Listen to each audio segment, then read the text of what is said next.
अरिहंत सिद्ध सूर्य उपाध्याय साधु सर्व अर्थ के प्रकाशी मांगलिक उपकारी हैं।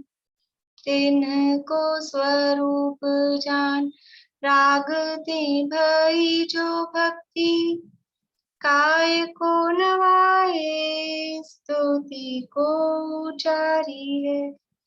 धन्य धन्य ते नहीं ते काज सब आज भय कर जोरी बार बार वंदना हमारी है। मंगल कल्याण सुख ऐसो हम चाहत हैं। हो मेरी ऐसी दशा जैसी तुम धारी है। हो मेरी ऐसी दशा जैसी तुम धारी है। मंगलमय मंगल करण पीत राग विज्ञान नमो ताहि जाते भये अरहंतादि महान। करि मंगल करि हो महान ग्रंथ करण को काज जाते मिले समाज सब पावे निज पद राज। इस भव तरु का मूल एक जानहु मिथ्या भाव ताको करि निर्मूल अब करिए मोक्ष उपाय करिए मोक्ष उपाय। मोक्ष मार्ग प्रकाशक में 7वां अधिकार जैन मिथ्या दृष्टियों का वर्णन करने वाला ये अधिकार है और इसमें शास्त्राभ्यास करने वाले जीवों की, जो शास्त्र पाठी हैं, शास्त्र पढ़े लिखे हैं, ऐसे जीवों की भी क्या भूल रह जाती है, क्या गलती रह जाती है, उसका वर्णन यहाँ पर किया है। 4 प्रकार के मिथ्या दृष्टि हैं, निश्चयाभासी, व्यवहाराभासी, उभयाभासी और सम्यक्तु के सन्मुख। इनमें से निश्चयाभासी मिथ्या दृष्टि और व्यवहाराभासी मिथ्या दृष्टि यानी जो नयों का स्वरूप यथार्थ नहीं समझते हैं और किसी एक नय के एकांत को पकड़कर उसको ही सर्वथा मानते हैं, उससे ही धर्म होना मानते हैं, ये आभास है। तो जो निश्चय का एकांत करते हैं वो निश्चयाभासी, जो व्यवहार का एकांत करते हैं वो व्यवहाराभासी, और जो दोनों को ही उभयाभासी का मतलब क्या है, निश्चय का स्वरूप भी यथार्थ नहीं जानते, व्यवहार का स्वरूप भी यथार्थ नहीं जानते, और दोनों को ही हम बराबर मान रहे हैं, मानने का अर्थ क्या है वो नहीं जानते, वो चर्चा आगे करेंगे ही। तो वो कहलाते हैं उभयाभासी। और चौथे प्रकार के हैं सम्यक्तु के सन्मुख, अर्थात अभी वर्तमान में है तो मिथ्या दृष्टि, लेकिन अब वो उनको सम्यक दर्शन होने ही वाला है, यानी उनकी जो मान्यता है वो बिल्कुल सुधरने के नजदीक है, श्रद्धान उनका सही होने ही वाला है, ऐसे वो सम्यक के सन्मुख, वो अलग ही टाइप के हैं चौथे प्रकार के। तो यहाँ व्यवहाराभासी मिथ्या दृष्टियों की चर्चा अपनी चल रही है, और व्यवहाराभासी मिथ्या दृष्टि भी 4 प्रकार के हैं। कुल अपेक्षा धर्मधारक, परीक्षा रहित आज्ञानुसारी धर्मधारक, सांसारिक प्रयोजनार्थ धर्मधारक और धर्म बुद्धि से धर्मधारक।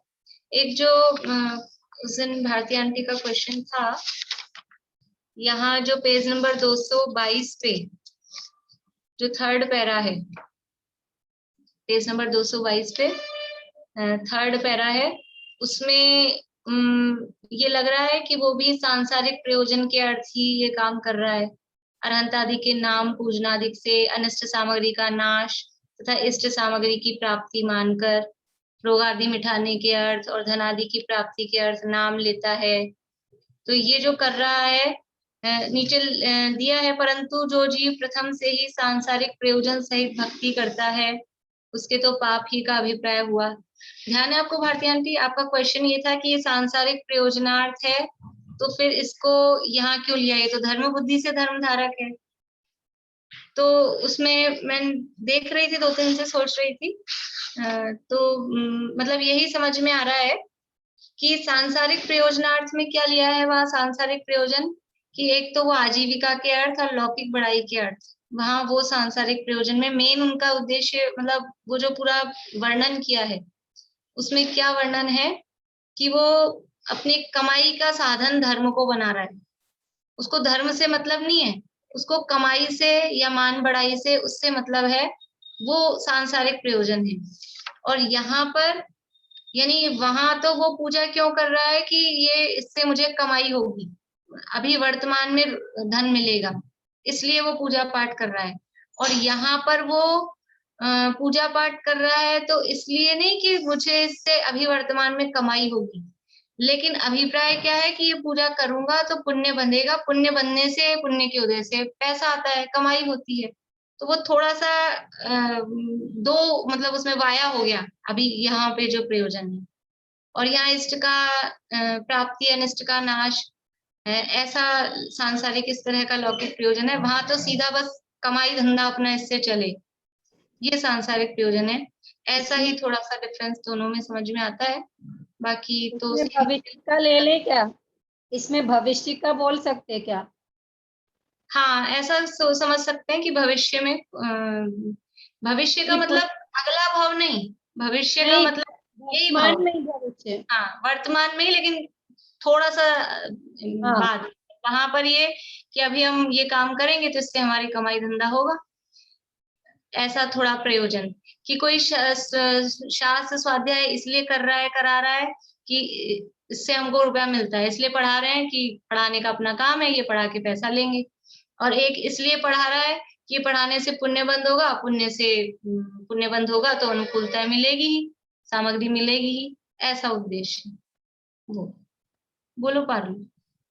तो भाभी मतलब यहाँ पे तो वो अपने को मतलब धर्म के फल के रूप में पुण्य चाहता है, उस रूप हाँ में चाह रहा है, और हाँ, वहां पे वो मतलब धर्म से ही कमाई करना चाह रहा है या डायरेक्ट बात तो मतलब एक्चुअल में पुण्य दोनों में पाप नहीं वही है, कर रहा है। बात तो अभिप्राय तो दोनों में गलत ही है, लेकिन वहां तो डायरेक्ट ही वही, मतलब सीधा ही वो चाह रहा है। यहाँ थोड़ा सा एक समझ लो मोड़ और लिया उसने एक बीच में, ऐसा ऐसा थोड़ा सा फर्क है, बस यही फर्क समझ में आ रहा है। और कुछ आप लोगों को समझ में आता हो तो बताइएगा।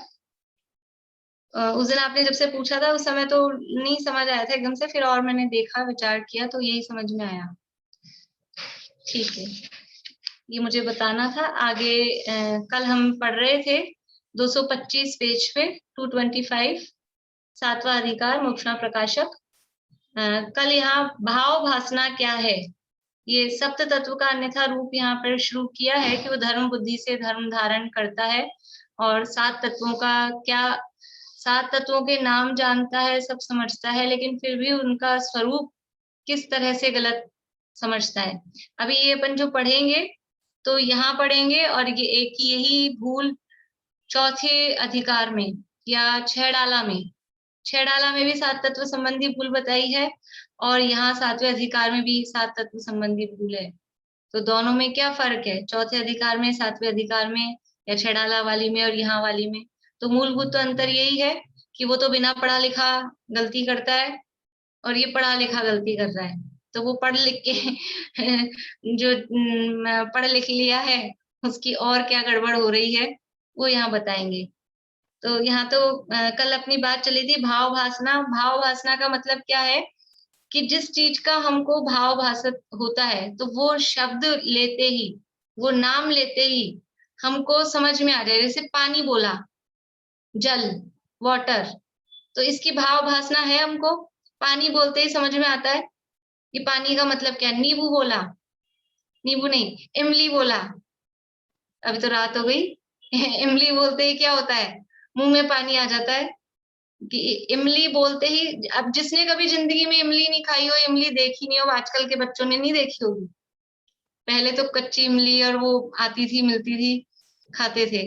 अब किसी को, आजकल के बच्चों को इमली, उसको भाव भासना होगी, वो तो ई से इमली का चित्र उसने जरूर बचपन में पढ़ा होगा, वो भी याद होगा तो ठीक है कि ई से इमली क्या होती है। नहीं तो बड़ी क्लास में आ गए तो वो भी भूल जाते हैं, उनको भाव भासना नहीं होगी। लेकिन जिसने इमली खाई है, तो इमली बोलते ही उसको वो इमली का जो खट्टापन है वो उसके ख्याल में आता है, इमली बोलते ही। इसका नाम है भाव भासना, कि उसका स्वरूप क्या है। जो पहली लाइन दी है ना 225 पेज पे, इस प्रकार स्वरूप को पहचाने, स्वरूप को पहचाने, भाव भासना, उसका नाम भाव भासना है कि उसका स्वरूप क्या है। नींबू बोलते ही, चीनी बोलते ही क्या ख्याल आता है? सफेद होती है, ऐसे क्रिस्टल वाली होती है। या चीनी बोलते ही का मतलब क्या है? मिठास ख्याल में आती है। यद्यपि वो भी उसका स्वरूप है, सफेद होना, क्रिस्टल वाली होना, लेकिन असली तत्व क्या है उसमें? नमक बोलते ही, जैसे ही कहा किसी में कि इसमें नमक ज्यादा है कि नमक कम है, तो क्या समझ में आता है? कि वो उसका खारापन जो है वो कम है कि ज्यादा है। इसका नाम है भाव भासना, वो स्वरूप ख्याल में आए। अब जीव बोलते ही हमको ख्याल में आता है, जीव बोलते ही क्या, जैसे इमली बोलते ही हमको ख्याल में आया, मुंह में पानी आया। जीव बोलते ही कुछ ख्याल में आता है? समय सार, एक दिन बताया था, समय सार ये शब्द है। समय सार शब्द ब्रह्म पर ब्रह्म के वाचक वाच्य नियोग। ये समय सार शास्त्र इस समय सार को बताने वाला है। तो समय सार बोलते ही ये समय सार दिखना चाहिए, बस इतना सा ही काम है। जैसे ही बोला समय सार और दृष्टि चली जाए इधर समय सार, ये है वाचक वाच्य। गाय बोला, गाय बोलते ही क्या समझ में आता है? सबको गाय दिख गई, दिख गई कि नहीं? जैसे वो गाय बोलते ही हमको गाय दिख गई, ऐसे समय सार बोलते ही ये समय सार दिखे, इसका नाम है भाव भासना। जीव बोलते ही जीव दिखता है, जीव के नाम पे क्या दिखते हैं? कुछ भी, वो शरीर के जो आकार हैं, चींटी बनाओ की, कुछ भी जीवों के छोटे मोटे, कोई से भी, देव नारकी तिरंज मनुष्य, वो दिखता है। जीव बोलते ही क्या दिखता है? तो भाव भासना नहीं है। भाव भासना होती तो जीव आंख से तो दिखता नहीं है, जीव कैसा होता है, फील किया नहीं है। जब कभी इमली खाई नहीं है तो भाव भासना कैसे होगी? इमली नहीं खाई तो ऐसे जीव का अनुभव कभी किया ही नहीं है। जैसे एक समय सार में इसी तरह का कलश भी है कि हमने जब भी नमक खाया तो कैसे खाया? सब्जियों में मिला मिला के खाया, तो कभी अकेले नमक का स्वाद ही नहीं पता। जब भी नमक खाया है तो सब्जी में मिला के ही खाया है, तो नमक का स्वाद कैसा होता है? ऐसा लगता है सब्जी खारी हो गई, दाल खारी हो गई, लेकिन दाल खारी नहीं है, सब्जी खारी नहीं है, वो नमक खारा है। तो हमने जब भी जीव को देखा है, इस शरीर से मिला मिला के ही देखा है। शरीर से रहित, शरीर के बिना जीव है, जीव का कुछ स्वरूप है, वो कभी जाना ही नहीं, देखा ही नहीं। इसलिए भाव भासना नहीं है।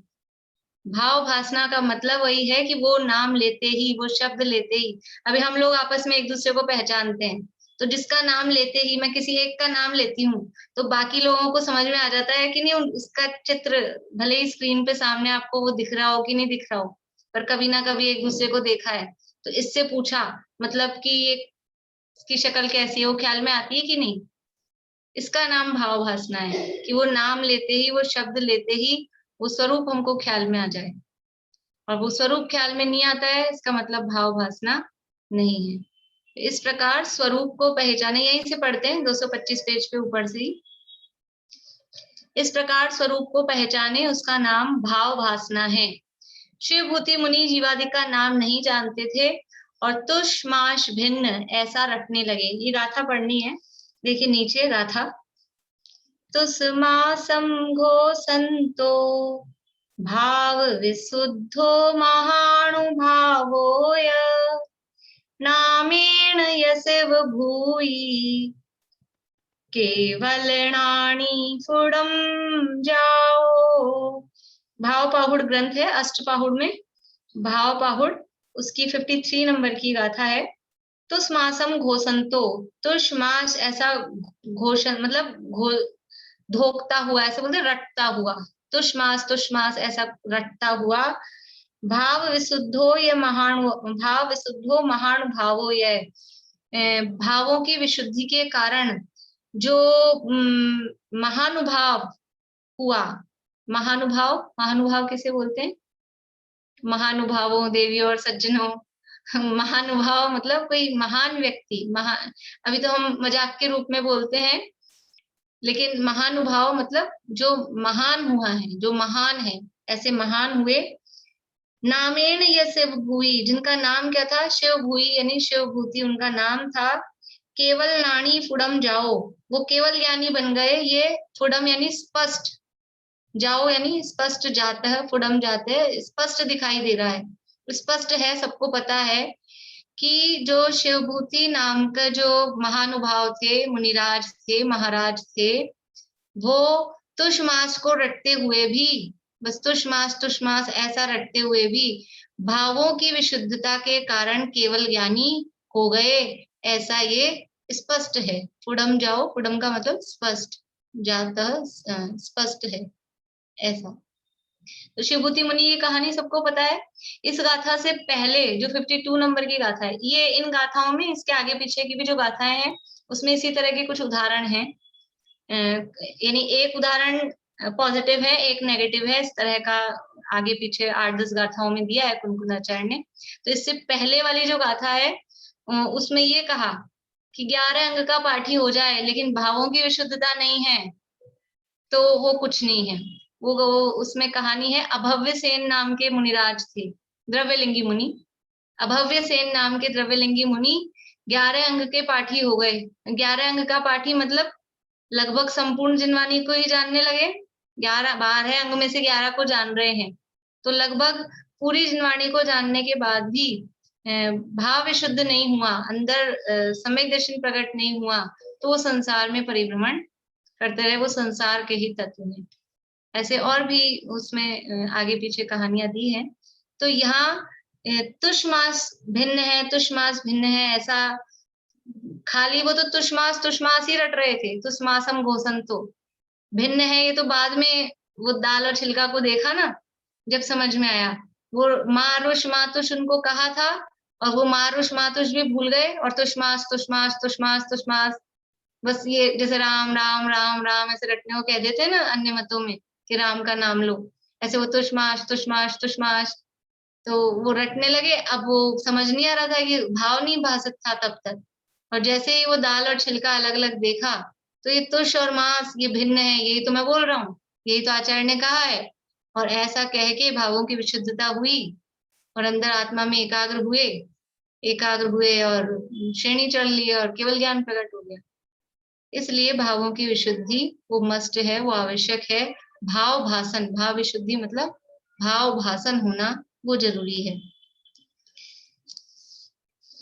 तो यह सिद्धांत का शब्द नहीं था, परंतु स्वपर के भाव रूप ध्यान किया, इसलिए केवली हुए। और 11 अंग के पाठी जीवादि तत्वों के विशेष भेद जानते हैं। इसमें वो अभव्य सेन मुनिराज का उदाहरण है, अभव्य सेन नाम के, परंतु भाव भाषित नहीं होता, इसलिए मिथ्या दृष्टि ही रहते हैं। अब इसके तत्व श्रद्धान किस प्रकार होता है सो कहते हैं। बोलिए भारती आंटी। मैं कह रही हूँ जो शिवभूति मुनि जो थे उनको, लेकिन पहले देशनालब्धि तो हुई भी होगी ना पूर्व उसमें भाव में। हाँ, पूर्व भाव में नहीं, उस भाव में भी वो जो उनके मतलब गुरु थे। अभी इतना तो नहीं आता है कि देशनालब्धि कब हुई कब नहीं हुई, लेकिन उस भाव में भी गुरु तो थे ही उनके, जिन्होंने उनको तुष्मासम घोषण तो ये बोला नहीं, बताया पर था। वो तो गुरु ने तो उनको निकाल दिया था ना। तो देशनालब्धि ऐसा नहीं होता कि अभी की अभी गुरु ने उपदेश दिया और अभी के अभी सम्यक दर्शन हो तो देशनालब्धि कहेंगे, ये अर्थ नहीं है। देशनालब्धि पूर्व भाव में भी हो सकती है, इस भाव में भी थोड़ा टाइम तो होता ही है। गुरु उपदेश देंगे उसके बाद जाके बैठेगा वो ध्यान करेगा, ऐसा थोड़ी ना है कि जो पहली बार सम्यक दर्शन करेगा उसको तो बैठना पड़ेगा बराबर, ऐसे चलते फिरते तो होगा नहीं। तो गुरु से उपदेश सुन के अपने घर आएगा, कहीं बैठेगा, ध्यान करेगा, तब सम्यक दर्शन होगा। तो इतना टाइम तो होता लगता ही है, यानी 2-4 घंटे का, 2-4 दिन का, 2-4 साल का, 10-20 साल का, इतना गैप तो होता ही है। और भावों का भी गैप हो सकता है, 2-4 भाव का भी गैप हो, वो भी हो सकता है। वो देशनालब्धि कही जाएगी जब तक त्रस पर यानी सैनी पंचेंद्रिय बन रहा है, त्रस नहीं सैनी पंचेंद्रिय, जब तक वो धारणा में है तब तक वो देशनालब्धि कही जाएगी। देखिए अब इसके तत्व श्रद्धान किस प्रकार होता है, सो कहते हैं कि ये तत्वों को जानता तो है, लेकिन वो किस प्रकार श्रद्धान भी करता है। वो ये कह रहा है कि मुझे तत्व श्रद्धान है, लेकिन उसका तत्व श्रद्धान कैसा है वो यहाँ बता रहे हैं। सबसे पहले 7 तत्वों में से जीव और अजीव तत्व का अन्यथा रूप। कहीं भी जब 7 तत्व संबंधी भूल की चर्चा होती है तो जीव और अजीव की, जीव तत्व की अलग और अजीव की अलग ऐसे नहीं मिलेगी। जीव अजीव तत्व संबंधी भूल इकट्ठी मिलती है, एक साथ ही मिलती है, क्योंकि वो दोनों इतने घुले मिले हैं कि ये भूल को भी अलग करना वो मुश्किल पड़ता है कि कौन से जीव तत्व संबंधी है, कौन से अजीव तत्व संबंधी है। फिर भी जीव को अजीव मान लेना ये जीव तत्व संबंधी भूल है, और अजीव को जीव मान लेना ये अजीव तत्व संबंधी भूल है। भाई जीव तत्व संबंधी भूल क्या है, जीव को जीव नहीं जाना, जीव को अजीव मान लिया, वो जीव तत्व संबंधी भूल हुई। और अजीव को अजीव नहीं जान के अजीव को जीव मान लिया, वो अजीव तत्व संबंधी भूल है। लेकिन फिर भी यद्यपि सातों ही तत्व की भूल एक साथ ही होती है, लेकिन फिर भी ये दोनों भूलें तो एकदम एक दूसरे में फंसी हुई गुथी हुई ऐसी हैं, इसलिए इनका वर्णन एक साथ ही मिलता है। देखिए जीव अजीव तत्व संबंधी भूल छेड़ाला के आधार पे कोई बता सकते हैं? छेड़ाला के आधार मतलब कोई जरूरी नहीं वही शब्द आपको याद है, यानी जो पुरानी अपन ने पढ़ी हुई आज तक जीव अजीव तत्व संबंधी भूल। बोलो प्रीति।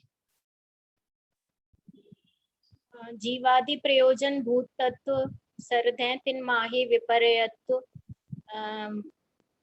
चेतन को है उपयोग रूप, बिन मूरत चिन्मूरत अनूप, उद्गल नव धर्म अधर्म काल, इनते न्यारी है जीव चाल, सरदे तिन माहे विपर्य को न जान विपरीत मान, करें करे देह में निज पिछान। फिर मैं सुखी दुखी में रंग राव, मेरे धन गृह गोदन प्रभाव, मेरे सुत्ती है मैं सबल दीन, बेरूप सुभग मूरख प्रवीण, तन उपजत अपनी उपज जान, तन नशत आपको नाशमान।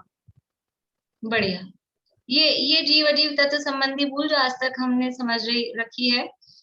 तन उपजत अपनी उपज जान, तन नशत आपको नाश, शरीर की उत्पत्ति से अपनी उत्पत्ति, शरीर के नाश से अपना नाश, जीव और अजीव को भिन्न नहीं जानना, जीव और अजीव को एक मानना, ये अनादिकाल से जो चली आ रही है। ये देखिए एक है मिथ्यात्व है दोनों, एक है अग्रहित मिथ्यात्व और एक है ग्रहित मिथ्यात्व। अग्रहित मिथ्यात्व का अर्थ हम क्या करते हैं, 7 तत्व संबंधी जो भूल है वो अग्रहित मिथ्यात्व है। और ग्रहित मिथ्यात्व क्या है कि इस भाव में जो कुदेवादि को मानना पूजना। लेकिन यहाँ जो 7वें अध्याय में चर्चा चल रही है वो कौन से मिथ्यात्व की चल रही है, ग्रहित की अग्रहित? ग्रहित के लिए 1, अग्रहित के लिए 2।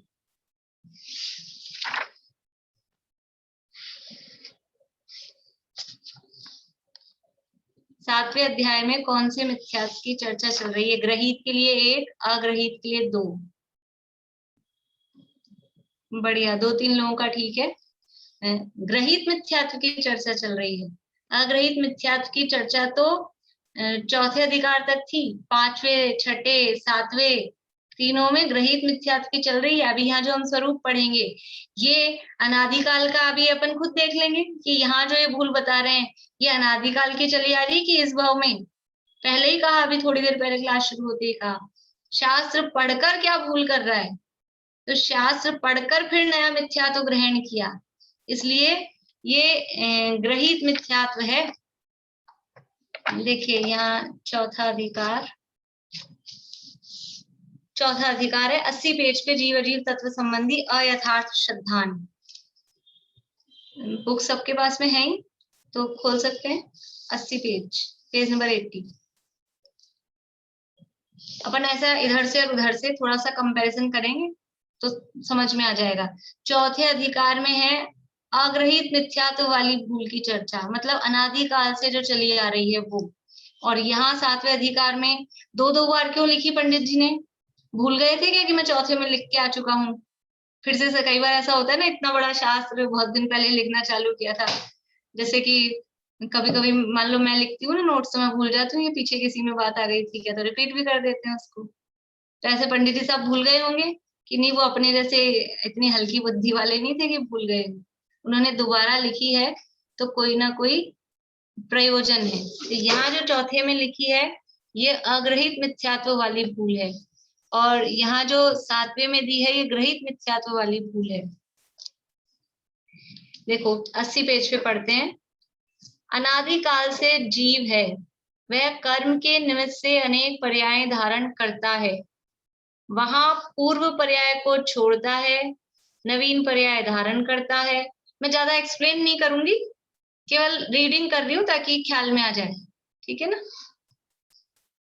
तथा वह पर्याय एक तो स्वयं आत्मा और अनंत पुद्गल परमाणु में शरीर, उनसे एक पिंड बंधान रूप है, तथा जीव को उस पर्याय में यह मैं हूं ऐसी अहम बुद्धि होती है, तथा जीव स्वयं है, उसका स्वभाव तो ज्ञानादिक है और विभाव क्रोधादिक है, और पुद्गल परमाणुओं के वर्ण गंध रस स्पर्श आदि स्वभाव हैं, उन सबको अपना स्वरूप मानता है। जो भी अपन ने छेड़ाला के आधार पे देखा ना, तन उपजत चेतन को है उपयोग रूप, बिन मूरत चिन्ह मूरत अनु, ये चैतन्य का स्वरूप क्या है, मैं उपयोग स्वरूप हूँ, ज्ञान दर्शन स्वरूप हूँ। और जो बाकी के हैं पुद्गल नव धर्म धर्म काल, इनते न्यारी है जीव चाल, ताको न जान विपरीत मान, मैं उपयोग स्वरूप हूँ, मैं ज्ञान दर्शन स्वरूप हूँ, और ये पुद्गल धर्म धर्म आकाश काल ये जीव से भिन्न है, ये ज्ञान स्वभाव से भिन्न है, ऐसा नहीं जानकर विपरीत मानता है। और फिर मैं सुखी, मैं दुखी, मैं राजा, मैं रंक, शरीर की उत्पत्ति में अपनी उत्पत्ति, शरीर के नाश में अपना नाश, ये सब ये कि अनादिकाल से ये जो कर्म के निमित्त से पर्याय धारण हुई है, उसमें ये जो शरीर है, इस शरीर में ही यह मैं हूं ऐसी अहम बुद्धि होती है। आगे और यही सारी बातें बताई है, यानी यहाँ जो चौथे अधिकार में चर्चा की वो ये वाली की, ठीक है। अब यहाँ पढ़ते हैं अपन 7वें में, फिर जरूरत पड़ेगी तो पढ़ेंगे पीछे वापस, आप चाहें तो उंगली लगा के रख लें, कुछ भी मार्क का वो लगा के रख लें। देखिए 225 पेज पे जीव अजीव तत्व का अन्यथा रूप। जिन शास्त्रों से जीव के त्रस स्थावरादि रूप तथा गुणस्थान मारणादि रूप भेद को जानता है, अजीव के पुद्गलादि भेदों को तथा उनके वर्णादि विशेषों को जानता है, परंतु अध्यात्म शास्त्रों में भेद विज्ञान को कारणभूत व वीतराग दशा होने को कारणभूत जैसा निरूपण किया है वैसा नहीं जानता। यहाँ लिखा वो कि वो शरीर है, अनंत पुद्गल परमाणु में है, इन दोनों को एक मान रहा है। एक्चुअल में गलती तो है ही, वहीं पे ही है, वो गलती सुधरी नहीं है, लेकिन फिर भी ये क्या मान रहा है, वो तो ऊपरी लेवल पर, ज्ञान के लेवल पर तो जानता है शरीर अलग है, जीव अलग है। जीव किसे कहते हैं, ज्ञान दर्शन चेतना वाला ज्ञान स्वभावी जीव तत्व को, ज्ञान स्वभावी आत्मा को जीव कहते हैं, ये तो जान रहा है। और ये शरीर क्या है, पुद्गल है, जड़ है, ऐसा जानता है। लेकिन वो जानने के बाद भी और क्या गड़बड़ है कि जिन शास्त्रों से मतलब, जिन शास्त्र का मतलब जिन किन, ऐसा जिन शास्त्र मतलब जैन शास्त्र, हाँ जैन शास्त्र, जिनवाणी, वो जिनेंद्र भगवान के द्वारा बताए गए शास्त्र, वो है जिन शास्त्र। जिन शास्त्रों से या जैन शास्त्रों से जीव के त्रस स्थावर आदि रूप तथा गुणस्थान मार्गणादि रूप भेद को जानता है। क्या करता है, वो जो पीछे वाला था ना, उसको तो पता ही नहीं था जीव क्या है अजीब क्या है, उसको पता ही नहीं है कि इसको जीव कहते हैं, इसको अजीब कहते हैं, ये जो जान रहा देख रहा है ये जीव है, ये जो नहीं जान देख रहा है ये अजीब है, उसको तो कुछ भी नहीं पता था। इसको मालूम है कि एक जीव होता है, एक अजीब होता है। और जीव कौन से होते हैं कि जीव हमें मालूम है, संसारिणो मुक्ताश्च समनस्का मनस्काः संसारिणस्त्रस स्थावरा, फिर पृथ्वी अप तेजो वायु वनस्पतयः स्थावरा, द्विइंद्रियादयस्त्रसा पंचेंद्रियाणि द्विविधानि, ये सब पता है कि जीव दो प्रकार के हैं, संसारी हैं और मुक्त हैं। फिर संसारी जीव कितने प्रकार के हैं, की त्रस हैं, स्थावर हैं, फिर त्रस हैं वो 3 प्रकार के हैं, 4 प्रकार के हैं, स्थावर हैं वो 5 प्रकार के हैं, ये सब जानता है। तो त्रस, स्थावर आदि रूप ये सब हम जानते हैं कि नहीं? ये सारे भेद प्रभेद, पुड़वी जल तेय वायु वनस्पति विविध थावरे इंदी विगतिक चतुपंचखा तस जीवा होंति संखादि, ये द्रव्य संग्रह में भी जानते हैं, तत्वार सूत्र में भी जानते हैं, और छेड़ाला में भी जानते हैं। लट पिपील क्रमी आदि शरीर धर धर मर्यो सही बहुपीर, वहां भी पढ़े थे ये सब जीव के भेद प्रभेद, ये सब जानते हैं। तो जिन शास्त्रों से यानी जैन शास्त्रों में पढ़ के, क्योंकि अब जैन शास्त्र पढ़ेंगे बच्चों की किताबों में भी ये भेद प्रभेद तो सिखाते ही हैं।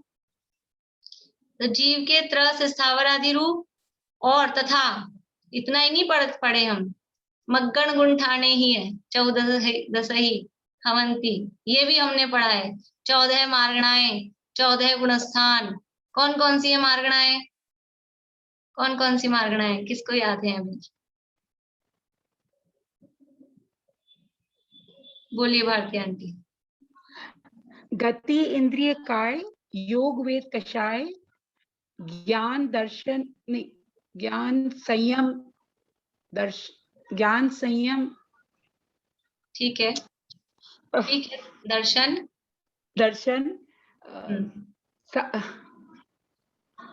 लास्ट भूल गई याद थी एकदम भूल गई। चलिए निशा आंटी बोलिए।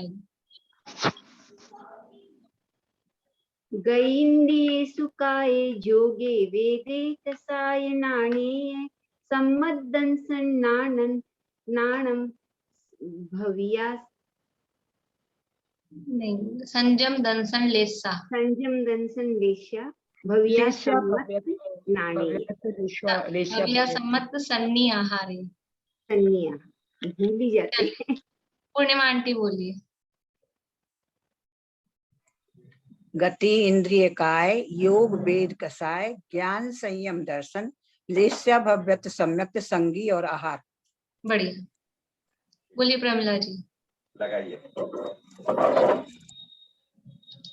गई इंद्रिय सुकाय जोगे वेदे कसाय नाणेय संजम दंतन लेसा भव्या सम्मत सन्नी आहारे।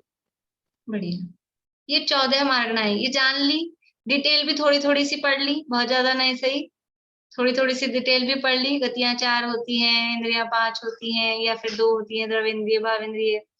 काय के बारे में 6 काय हैं, वेद कषाय ज्ञान संयम दर्शन लेशा, ये सब पढ़ लिया। पारुल नोट हो गया आपका या दोबारा बोलना है? हो गया? नहीं हुआ? चलिए एक और किसी से पूछ लेते हैं। ज्योति जी बोलिए। गई इंद्रिय वैसे बोल सकते हैं, गति इंद्रिय काय योग। गति इंद्रिय काय योग वेद कषाय संयम दंसन ज्ञान संयम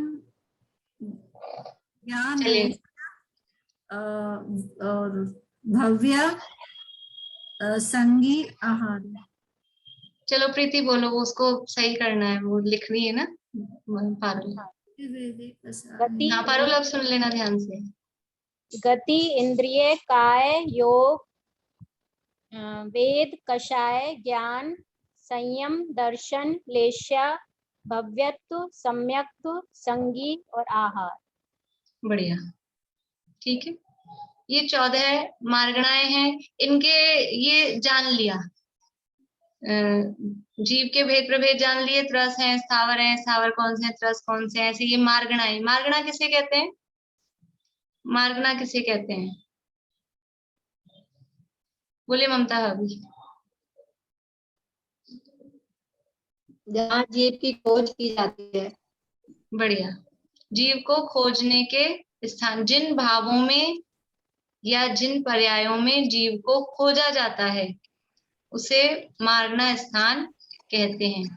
जिन भावों में या जिन पर्यायों में जीव को खोजा जाता है उसे मार्गणा स्थान, शॉर्ट में मार्गणा बोलते हैं, पूरा नाम है मार्गणा स्थान कहते हैं। ये 14 होती हैं, इन सब में जीव की खोज की जा रही है।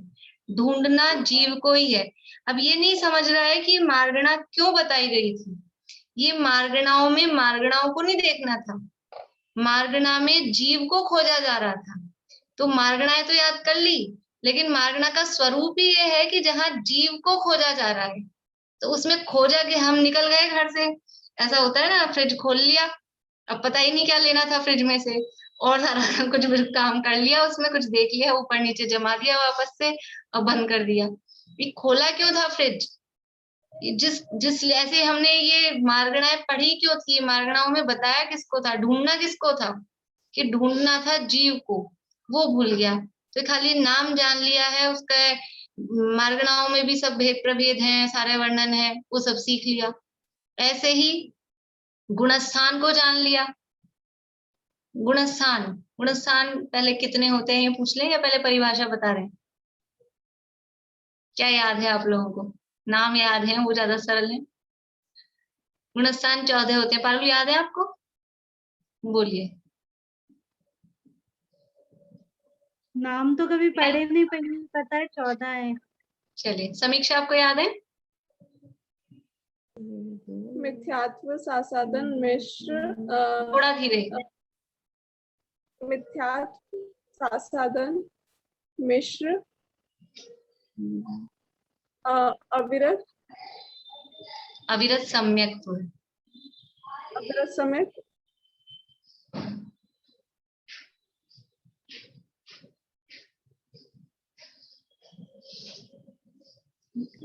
बोलिए सुनीता आंटी, मदद करिए।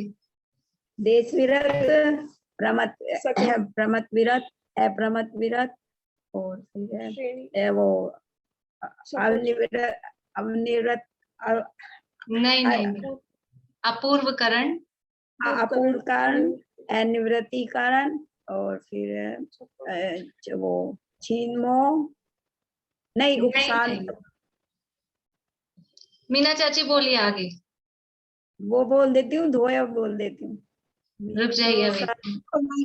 वो क्या लिख रही है ना, वो लिखने में गड़बड़ हो जाएगा उसका आगे पीछे। बोलना है क्या? हाँ,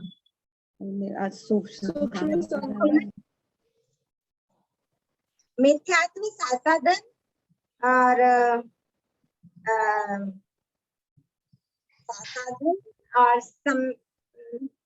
सम्यक, ये है ना। तीसरा एक तो पता है पहले, यानी मेरी मम्मी ने एक कॉपी तो ये बना रखी है कि अपन ने क्या क्या याद कर रखा है, ताकि अपन उसको रिवाइज कर सकें, क्योंकि यही नहीं पता रहता है हमने क्या क्या याद कर रखा है, तो हम रिवाइज क्या करें। तो एक अपने को ऐसा रख लेना चाहिए अपने को भी कि हमने क्या क्या याद किया है, हम तो भूलते जा रहे हैं। गुणस्थानों के नाम दीदी, तीसरे का क्या है? तीसरा मिश्र, मिश्र, फिर अविरत सम्यक्त्व, फिर है पांचवा देश विरत या संयम जो है, और छठा प्रमत विरत, फिर अप्रमत विरत, फिर है ना सातवां हो गया, आठवां अपूर्वकरण, फिर अनिवृत्तिकरण, और नवा उपशांत मोह। नवा तो हो गया ना अनिवृत्तिकरण। हाँ, उपशांत नहीं, यही तो वो उन्होंने गड़बड़ करी थी। सूक्ष्म सांप्राय, सूक्ष्म सांप्राय, फिर है ये सूक्ष्म सांप्राय के बाद में 11वां ना उपशांत मोह, फिर 12वां क्षीण मोह, फिर संयोग केवली और अयोग केवली। ठीक है, हो गए पूरे जैसे तैसे। मिथ्यात्व, पारुल मिला लेना, मैं बोल रही हूँ, टाइम नहीं ज्यादा। मिथ्यात्व, सासादन, मिश्र, अविरत सम्यक्त्व, देश विरत, प्रमत्त विरत, अप्रमत्त विरत, अपूर्वकरण, अनिवृत्तिकरण, सूक्ष्म सांप्राय, उपशांत मोह, क्षीण मोह, संयोग केवली और अयोग केवली। ये तो पारुल अपने नई दिखती हैं, इसलिए ये बोल भी देती है, इनको नहीं पता है। बाकी बहुत सारे लोग ऐसे हैं भी जिनको पक्के याद नहीं है, तो समझ लेना उनके नाम से कि याद करने चाहिए, रहने चाहिए। ये तो समझ लो रोजमर्रा की काम आने वाली चीजें हैं। डेली की। और इनको ऐसे याद नहीं करना जैसे अभी मैंने बोल दिया, इसको ऐसे ही याद करना, पहला मिथ्यात्व, दूसरा सासादन, ताकि वो हमेशा पहला बोलते ही ख्याल में रहे, 10वां कौन सा है ऐसा, तो नंबर के साथ में ही उसको याद करना चाहिए। तो ये गुणस्थान को जान लिया, ये नाम जान लिए, फिर इसका स्वरूप भी जान लिया, गुणस्थान विवेचन पूरी पढ़ ली, पढ़ा दी, ये सब किया। और गुणस्थान किसे कहते हैं ये भी जान लिया, आज यही कर लें, गुणस्थान किसे कहते हैं ये और बता दीजिए। बोलिए प्रमिला जी। मोह और योग के निमित्त जीव के श्रद्धा और चारित्र गुण की जो तारतम्य रूप अवस्था होती है उसे गुणस्थान कहते हैं। बढ़िया, बोलो प्रीति। मोह और योग के निमित्त से जीव के श्रद्धा और चारित्र्य गुण की तारतम्य रूप अवस्था को गुणस्थान कहते हैं। बढ़िया, बोलिए निशा आंटी। मोह और योग के निमित्त से जीव के श्रद्धा और चारित्र गुण की जो तारतम्य रूप अवस्था होती है उसे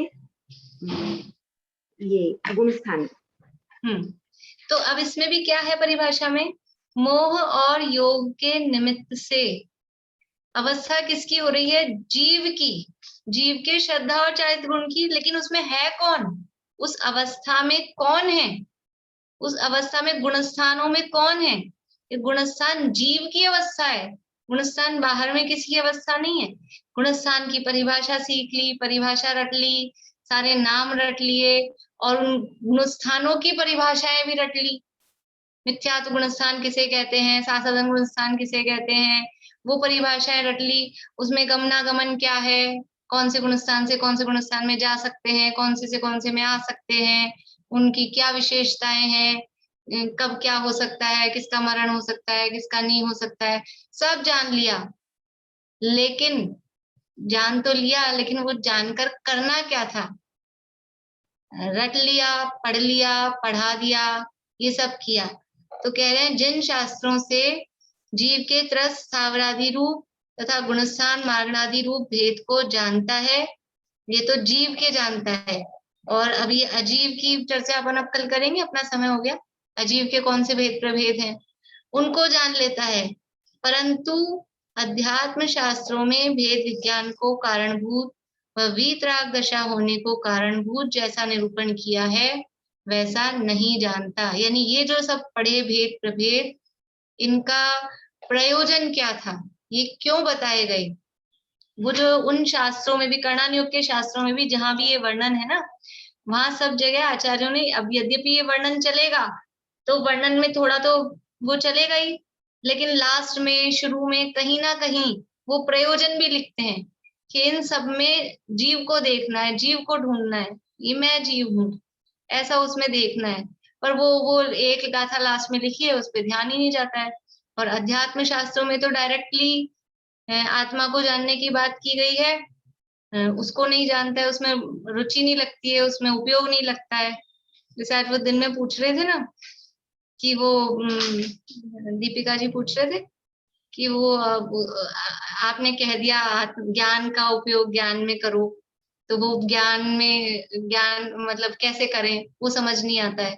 तो उसमें और सारे काम करा लो, पढ़वा लो, उपवास करा लो, एक आसन करा लो, और कहो तो जितना याद कर लें वो भी करा लो, लेकिन अब वो अपने उपयोग को अपने में लगाना है वो नहीं होता है।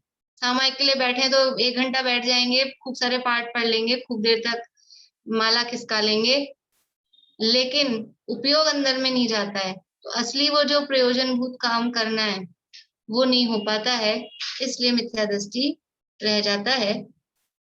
अभी तो शुरू किया है, करेंगे इसकी चर्चा और आगे, कल बढ़ाएंगे, कल मतलब मंडे को बढ़ाएंगे आगे। चलिए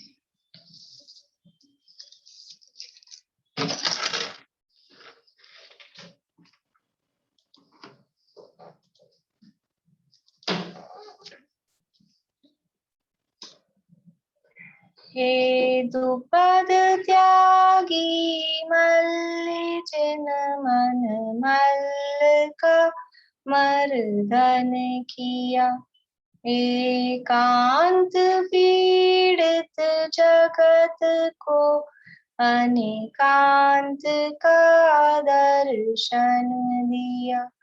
तुमने बताया जगत को क्रमबद्ध है सब परिणामन।